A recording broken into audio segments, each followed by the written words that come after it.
Here in this video we will analyze the big baddie of the 4th season of Stranger Things. This creature slash monster is a very mysterious entity that appeared out of the blue and was unknown in the previous seasons, but nevertheless, it is very powerful and a great villain for the show. So let's get to it. So who actually is Vecna? Well, the name is actually taken from a character from the game Dungeons and Dragons, since the nomenclature of the monsters in the show is heavily based on the ones from that board game. This one too was named by Dustin in the series. From D&D, Wagner was a great human king and a dark wizard, or also called a lich, that ascended to godhood. While he was once considered the most powerful lich to dwell on that world, over the ages he spent in undeath, Wagner became feared across the multiverse and was considered the scourge of all civilizations. Similarly, in the show, it was seen that Vecna was a very powerful dark entity that shows up time after time to collect the souls of his victims. He was mysterious and none but the victims have seen what he looks like. The other characters are left in confusion as to how he works and manages to kill the kids. To us, beyond the fourth wall, of course, we see him as a humanoid, a creature in shape with a body filled with dark, otherworldly tentacles and tendrils growing out of his skin like an armoured skeleton. But to the ones in Hawkins in the show, he is unseen as he works in the shadows and only makes his presence known to the victims before he snatches and kills them, collecting their souls for his growing power.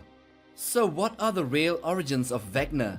Well, at first we all thought that he was nothing but another small monster from the upside down dimension, nothing more than a Demogorgon level threat, or something under the influence or under the control of the Mind Flayer, but it was quite the opposite.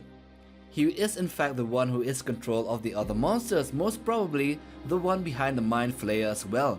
So essentially, Vecna is the main boss of the upside down dimension, as of now. But he wasn't really from that place to begin with. Vecna was a human male that had tremendous psychic powers, much like 11. He was the first of the children tested for their powers. He was called Number 1 and then later revealed to be Henry Creel, the son of Victor Creel. Henry Creel was a young kid who discovered his latent powers when he and his family moved into Hawkins. He was disillusioned by normality and the way his parents put up a facade of being normal to other people while holding dark secrets within themselves. So he killed his mother and sister while framing and making his father believe that it was a demon who did it. He was later transferred to the site where kids were experimented on for their powers, and grew up there learning to control and harness his abilities, in the end having a fight with 11 where she defeated him and sent him to the upside down dimension. And there he stayed, slowly growing into a grotesque monster transformed by the environment and gathering enough will and power to return and plunge the world into darkness. So that's the origin of Vecna, but what about his anatomy, design and biology? While Henry Creel was a normal human in physical makeup, his mind is something else. It had tremendous latent psychic and telekinetic powers. When he was sent to the upside down by 11, he stayed there and became an ugly and terrifying monster. This monster, now known as Vecna, is dark and deformed, like an abomination towards life itself. His body is humanoid in shape with 2 arms and 2 legs and a torso with a head, but that's about as human as he gets.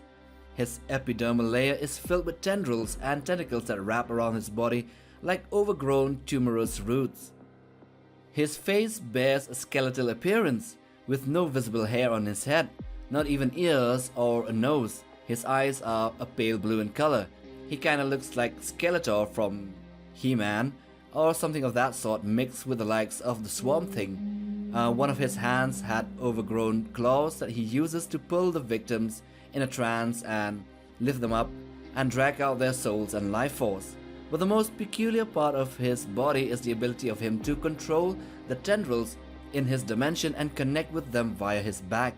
This allows him to be everywhere in the upside down and sort of go into a hibernation or a dormant state where he still actively controls the other monsters like the upside down bats, the Demogorgons, and maybe even the Mind Flayer. So now let's go to his powers, the powers of Vecna. Well, Vecna has a massive influence in that dark dimension. He can read minds, search for people mentally even in the real world, and even powerful kinetic powers where he uses to throw rocks and things in that dimension. But his most unique ability is him having his own alternate dimension called the Mindscape, where it is kind of like the Upside Down, separate from it, but nearly alike. The Mindscape contains no life recognizable to humans, instead harboring its own unique biology and ecosystem. Biological growths of various kinds such as tendrils and flesh-like membranes, which are permeating and covering most of the surface, is there instead of soil and all of that sort that is seen in the real world. It seems like the Upside Down, but it is much darker, colder, and obscured by a crimson fog, while having continuous thunders and lightning storms which are kinda red and pink in color. Anyway, with that we come to the end of it, so do hit that like button for support and subscribe as well to be a part of the MindQ family, but most of all, smash that bell icon for regular updates on new videos right here on this channel. Till the next one, take care fam.